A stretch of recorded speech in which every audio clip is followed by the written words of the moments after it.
Miscreants broke into the Unitarian church in Madan, Laban early this morning, ransacking the church library. The theft occurred between 3:30 and 4 a.m.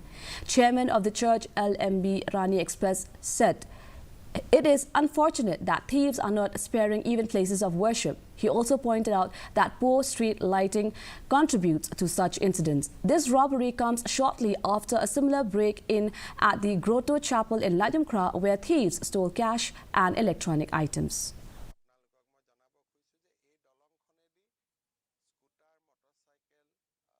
Yes, really very unfortunate that nowadays, especially, all these things happens.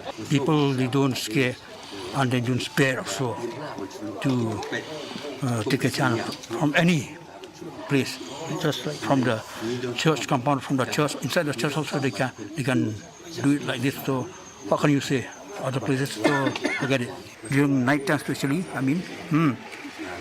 that the CI should be more this thing.